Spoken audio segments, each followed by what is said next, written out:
measured in millibars or MB or inches of mercury or in Hg. Standard atmospheric pressure at sea level is approximately 1013.25 MB or 29.92 in Hg. So this is the measure of atmospheric pressure. You can use millibars or mercury or in Hg. So next is altitude variation. Atmospheric pressure decreases with increasing altitude. For every 10 meters increase in elevation, atmospheric pressure decreased by about 1 millibar. So when we say that atmospheric pressure decreases with increasing altitude, we mean that as you go higher up in the sky, the air pressure around you gets lower. This happens because there is less air above you pressing down. This is why it can be harder to breathe at high altitude. The lower air pressure means there is less oxygen in the air, which can make it more difficult to get enough oxygen into your body.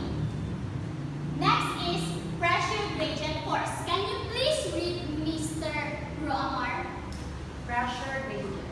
Differences in atmospheric pressure between 2 points create a pressure gradient force, which is responsible for the movement of the air from areas of higher pressure to areas of lower pressure. Okay, thank you, Mr. Roamar. So, when we talk about differences in atmospheric pressure creating a pressure gradient force, we're describing how air naturally moves from places where the air pressure is high to places where it's low. Think of it like a balloon, diba? So when you blow air into a balloon, the air pressure inside the balloon is higher than the air pressure outside. So when you let go of the balloon, the air rushes out, right? Because it wants to move from the high pressure inside to the low pressure outside. Next is weather patterns. So high pressure systems, anticyclones, are associated with fair weather, while low pressure systems or cyclones are associated with unsettled weather, including clouds, precipitation, and storms. So imagine high pressure system and low pressure system like a team in a game. So high pressure system or anticyclone are like the good weather. So they bring clear skies, sunshine, and calm conditions because the air is sinking down, making it hard for clouds to form. So low pressure system or cyclones are like the bad weather. They bring clouds, rain, and sometimes storms because the air is rising, causing clouds to form and rain to fall. So when you're expecting high pressure system, it means you are not about to worry. But when you're experiencing low pressure system, you need to bring your umbrella because expect rain to fall. Next is barometric pressure. So barometric pressure is another term for atmospheric pressure and is used to interchangeably. It refers to the pressure exerted by the atmospheric at a given point. So barometric pressure is another term for atmospheric pressure. So they are the same. You can use them interchangeably. So you can feel the pressure when someone pushes on you. The air around us also pushes on us.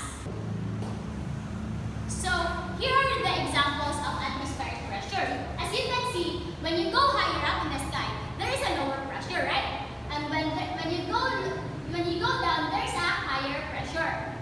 Next is the cyclone and the anticyclone. So when it is low pressure, we can call it cyclone, and if it's with a higher pressure, we can call it anticyclones. Like there is sun or cloud. In the low pressure, clouds are formed, but in the anticyclones or the high pressure areas, there is a good weather. So let's proceed to barometers. Now, we're going to talk about barometers. So I am sure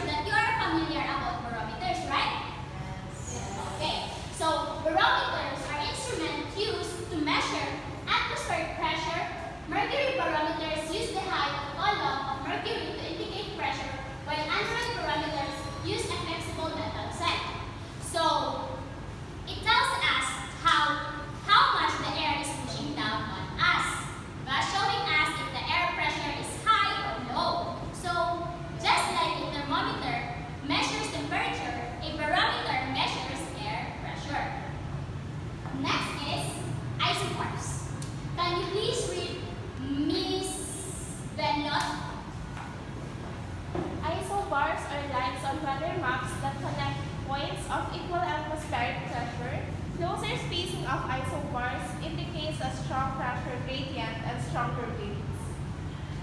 So, imagine you have a map of your neighborhood and you draw lines to connect all the houses that are the same color.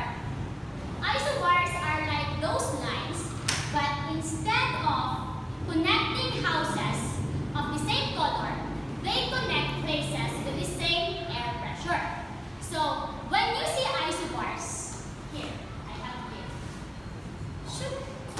So when you see isobars close together on a weather map, it means that the air pressure is changing a lot over a short distance. This tells us that the wind is going to be stronger in those areas. Did you get it? Yes. Next is weather forecasting. So, atmospheric pressure is a key factor in weather forecasting. Changes in pressure can indicate the approach of weather systems, allowing meteorologists on the onset of storms or changes patterns.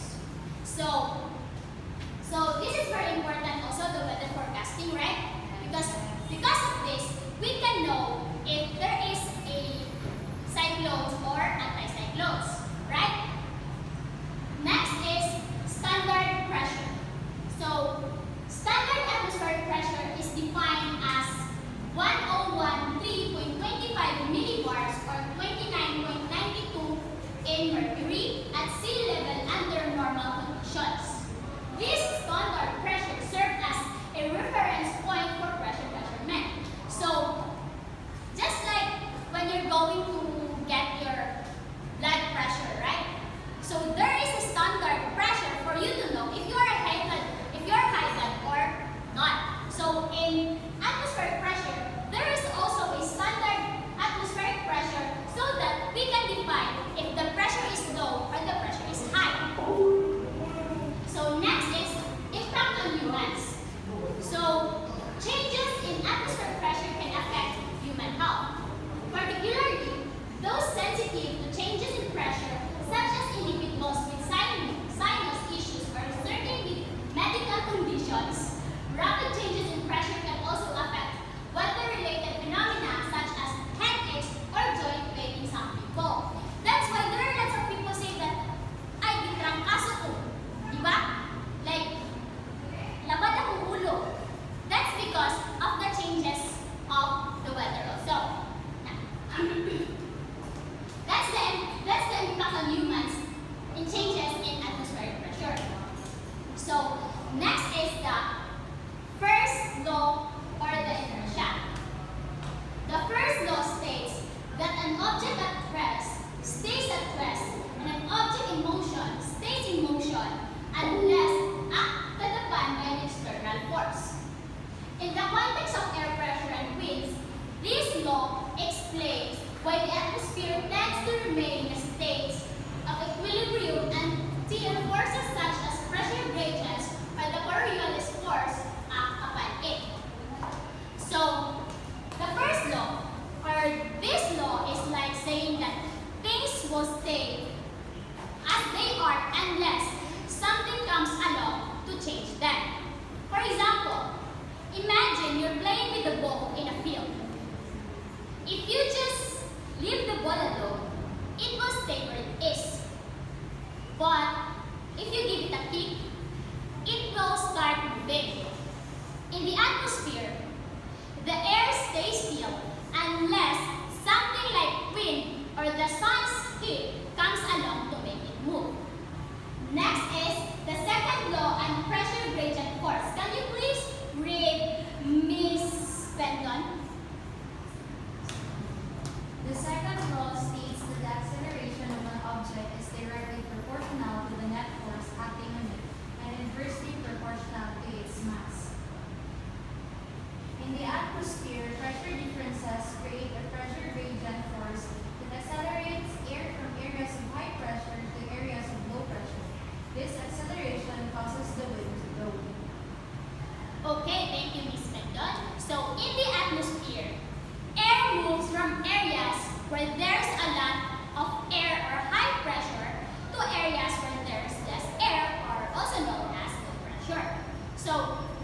difference in pressure between two areas, the stronger the wind will be.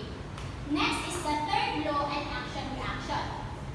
So, the third law states that for every action, there is an equal and opposite reaction. We all know that, right? Yes. So, in the atmosphere, when air moves from a high pressure area to low pressure area, it pushes against the air around it.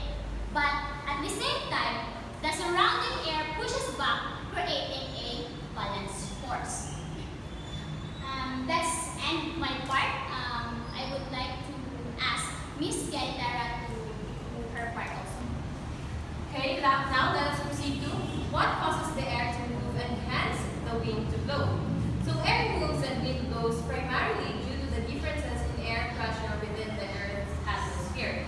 So air pressure is the force exerted by the weight of air molecules above a particular area. So there are forces that influences the wind. The first is pressure gradient force. So Miss Taknanas, please read. The pressure gradient force is the force that causes the wind to blow. Because of this effect, closely spaced isobars on the weather map indicate steep pressure gradients, strong forces, and high winds. On the other hand, widely spaced isobars indicate gentle pressure gradients, weak forces, and light winds. Okay, so forces that cause air or water to move from one areas or higher pressure areas of lower pressure. The greater the differences in pressure over a given distance, the stronger the pressure of pressure gradient force. So for example, if you have a region of high pressure next to a region of low air pressure, so see the picture in the screen, air will move from high to low pressure area due to the pressure gradient force. So the steeper from high to low, the steeper the pressure gradient, the stronger the force and the faster the air will move. Next is we have two types of condition, which is the steep or strong pressure gradient and the gentle or weak pressure gradient.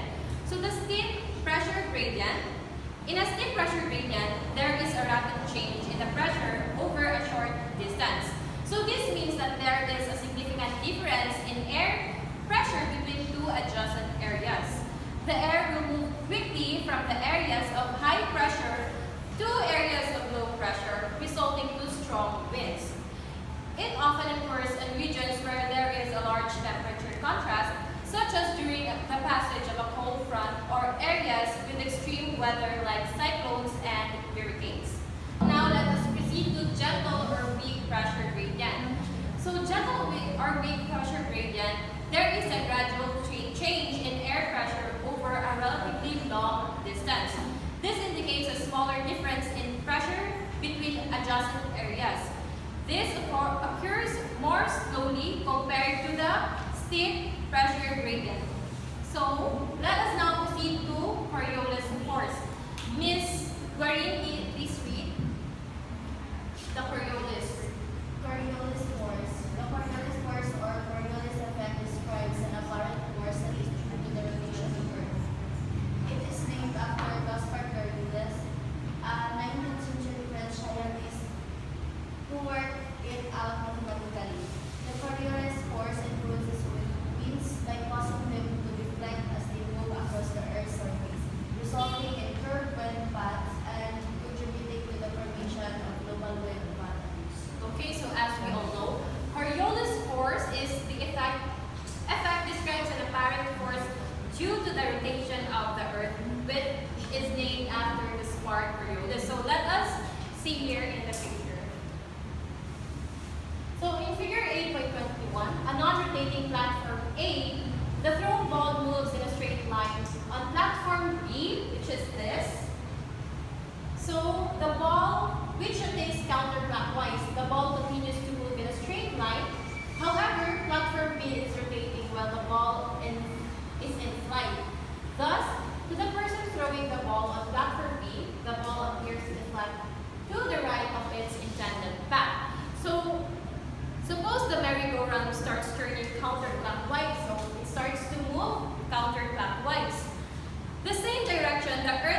spins as viewed from above the North Pole.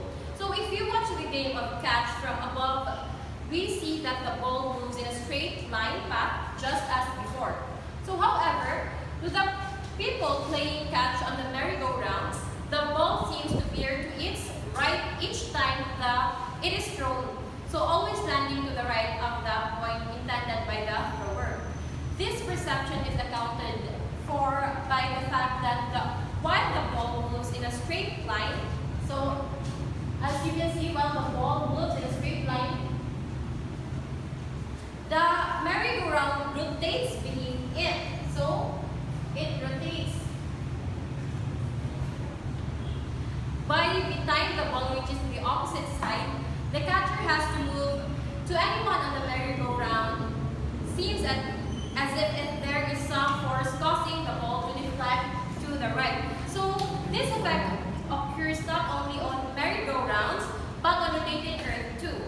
All three moving objects such as ocean currents, aircrafts, artillery projectiles, and even air molecules seem to deflect from a straight path. So now let us proceed to geostrophic winds. Geo means Earth and strophic means turning. So the geostrophic wind is a high altitude wind that blows parallel to the straight isobars, or lines of constant pressure in a uniformly rotating atmosphere, resulting to a balance between the pressure gradient force and the Coriolis force, with minimal influence from friction. So geostrophic wind is a type of wind that results from the balance of Coriolis force and pressure gradient force in the atmosphere. The wind blows parallel to the isobars at a constant speed. They are commonly found in the upper atmosphere, especially in the mid-latitudes where Coriolis force is significant and the influence of friction is minimal. They play a crucial role in shaping weather patterns on a large scale. So now, let us proceed to gradient wind. The gradient wind is a wind that blows parallel to curved isobars, or lines of constant pressure in a non-uniformly rotating atmosphere, occurring closer to the Earth's surface where frictional effects play a significant role and resulting from a balance between the pressure gradient force and the Coriolis force. So it appears near the Earth's surface. So gradient wind refers to the wind that blows in response to a balance between pressure gradient force, Coriolis force, and centrifugal forces. So it's a wind that blows parallel to curved isobars and atmosphere with curved flow, such as around high or low pressure systems. Next is, there are two additional ways of classifying the wind, which is the meridional flow and zonal flow. Meridional flow, where the wind flows in large looping meters following a more or less north or south trajectory. So as you can see here, the wind is following a large looping meters from north and south trajectory. So in zonal flow, where winds are blowing in a west to east direction, so in a west to east. So as you can see in the meridional flow, the wind, it has a looping effect. Then in zonal flow, the wind has a straight line path. Next is, we have the surface winds. So surface winds refers to the movement of air near the Earth's surface. These winds are influenced by various factors, including pressure gradients, temperature differences, friction with the Earth's surface, and Coriolis effects. Surface winds plays a crucial role in shaping weather patterns and conditions at ground level. They can be influenced by local topography, bodies of water, and pressure of large-scale weather systems, such as high and low pressure systems. So surface winds refers to the movement of air near the Earth's surface. It's the wind that we typically experience and measure at ground level. Surface wind plays a significant role in shaping weather patterns and affecting various activities such as agriculture, transportation, and outdoor recreation. it plays a significant role in shaping our environment and daily lives. So estimating wind direction and pressure patterns along by watching clouds. So both the wind direction and the orientation of isobars alone can be estimated by observing middle and high level clouds from the Earth's surface. So you can observe winds by observing the clouds above you. By watching the direction in which clouds are moving, you can estimate the direction of wind at that level. High level clouds like cirrus clouds move with high